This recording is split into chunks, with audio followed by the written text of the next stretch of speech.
غذائیات کتاب الہی میں انسان کے لیے جو مینیو بتایا گیا ہے اس کے مطابق خون ہمارے لیے حرام ہے۔ مثلاً دیکھیے البقرہ سورہ نمبر 2 آیت 173۔ نزول کتاب کے وقت تک انسان اس قانون کی غذائی اہمیت سے بے خبر تھا،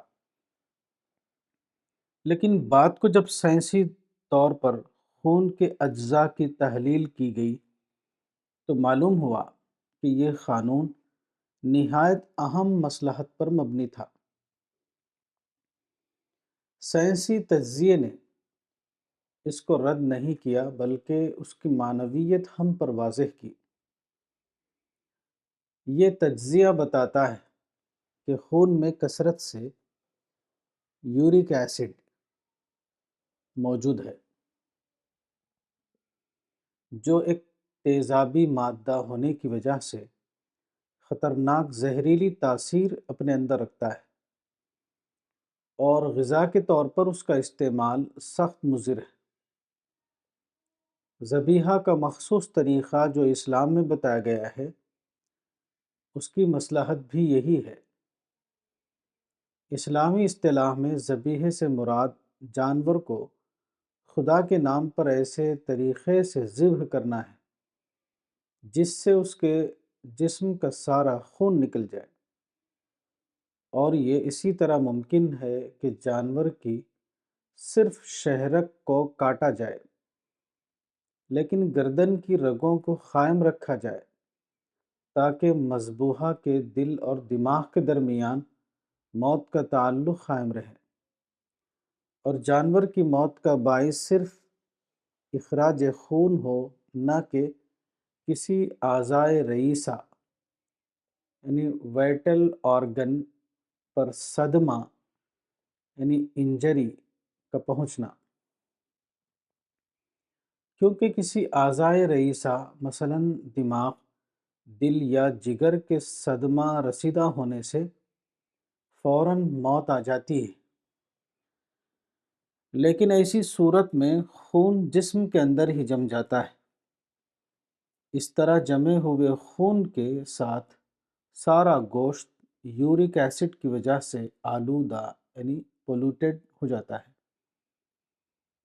اسی طرح قرآن میں سور کو بھی حرام کیا گیا ہے۔ مثلاً دیکھیے البقرہ سورہ نمبر 2 آیت 173۔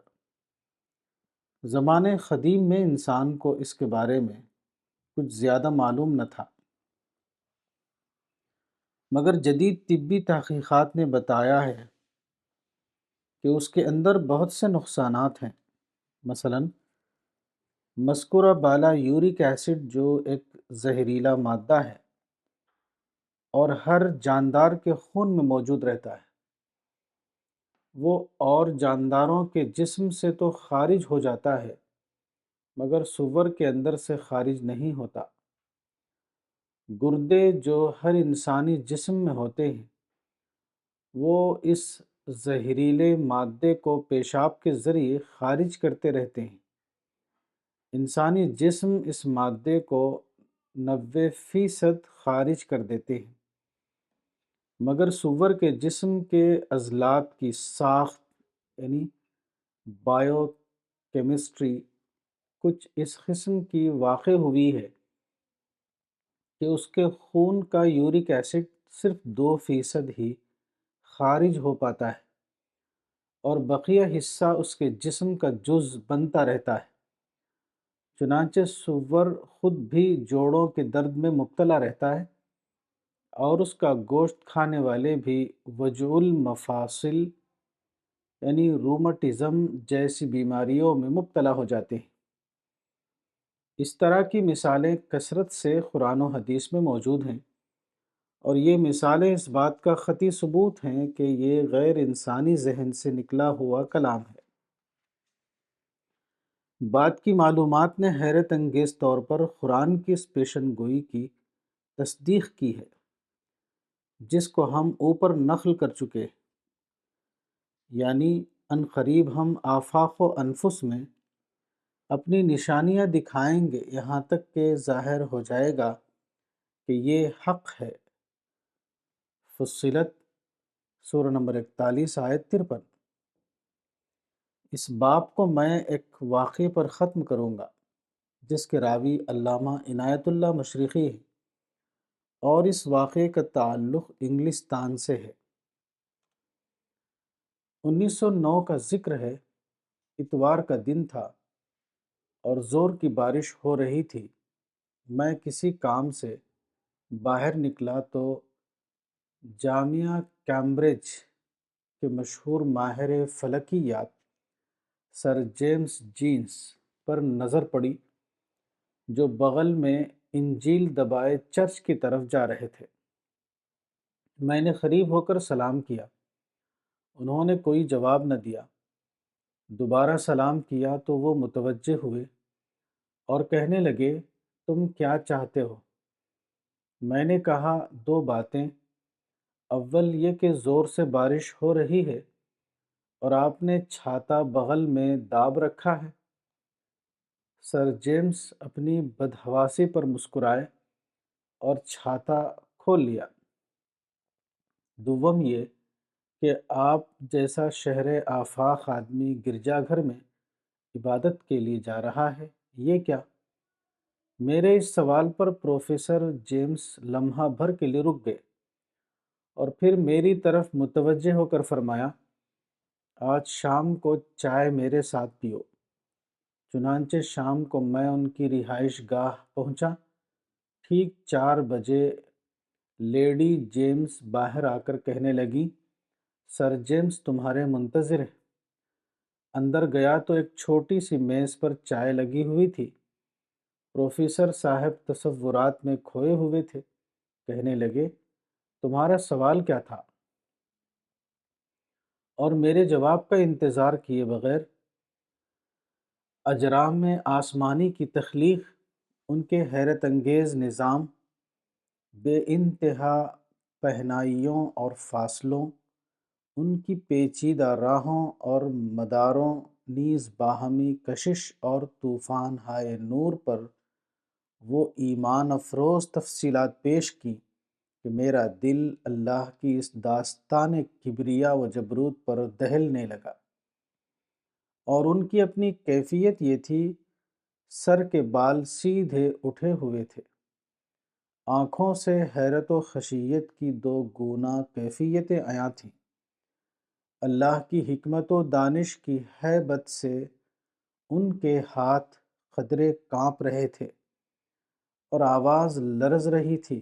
فرمانے لگے، عنایت اللہ خاں، جب میں خدا کے تخلیقی کارناموں پر نظر ڈالتا ہوں تو میری تمام ہستی اللہ کے جلال سے لرزنے لگتی ہے، اور جب میں کلیسا میں خدا کے سامنے سرنگوں ہو کر کہتا ہوں تو بہت بڑا ہے، تو میری ہستی کا ہر ذرہ میرا ہم نوا بن جاتا ہے۔ مجھے بے حد سکون اور خوشی نصیب ہوتی ہے۔ مجھے دوسروں کی نسبت عبادت میں 1000 گنا زیادہ کیف ملتا ہے۔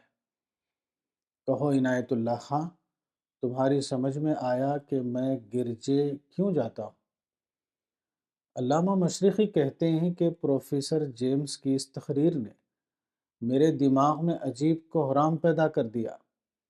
میں نے کہا، جناب والا، میں آپ کی روح افروز تفصیلات سے بے حد متاثر ہوا ہوں۔ اس سلسلے میں قرآن کی ایک آیت یاد آ گئی، اگر اجازت ہو تو پیش کروں؟ فرمایا، ضرور۔ چنانچہ میں نے یہ آیت پڑھی، وَمِنَ الْجِبَالِ جُدَدٌ بِيضٌ وَحُمْرٌ مُخْتَلِفٌ أَلْوَانُهَا وَغَرَابِيبُ سُودٌ وَمِنَ النَّاسِ وَالدَّوَابِّ وَالْأَنْعَامِ مُخْتَلِفٌ أَلْوَانُهُ كَذَلِكَ إِنَّمَا يَخْشَى اللَّهَ مِنْ عِبَادِهِ الْعُلَمَاء۔ سورہ نمبر 35 آیت 27 تا 28۔ یعنی پہاڑوں میں خطے سفید اور سرخ اور طرح طرح کے رنگ کے اور کالے، اور آدمیوں میں اور کیڑوں میں اور چوپایوں میں اسی طرح مختلف رنگ ہیں۔ اللہ سے ڈرتے وہی ہیں اس کے بندوں میں سے جو علم رکھتے ہیں۔ یہ آیت سنتے ہی پروفیسر جیمز بولے، کیا کہا؟ اللہ سے صرف اہل علم ڈرتے ہیں؟ حیرت انگیز، بہت عجیب یہ بات جو مجھے 50 برس مسلسل مطالعہ و مشاہدے کے بعد معلوم ہوئی۔ محمد کو کس نے بتائی؟ کیا قرآن میں واقعی یہ آیت موجود ہے؟ اگر ہے تو میری شہادت لکھ لو کہ قرآن ایک الہامی کتاب ہے۔ محمد ان پڑھ تھا، اسے یہ عظیم حقیقت خود بخود معلوم نہیں ہو سکتی، اسے یقیناً اللہ نے بتائی تھی۔ بہت خوب، بہت عجیب۔ نقوش شخصیات نمبر، صفحات 1208 تا 9۔ کتاب مذہب اور جدید چیلنج، مولانا وحید الدین خان، صفحہ نمبر 200۔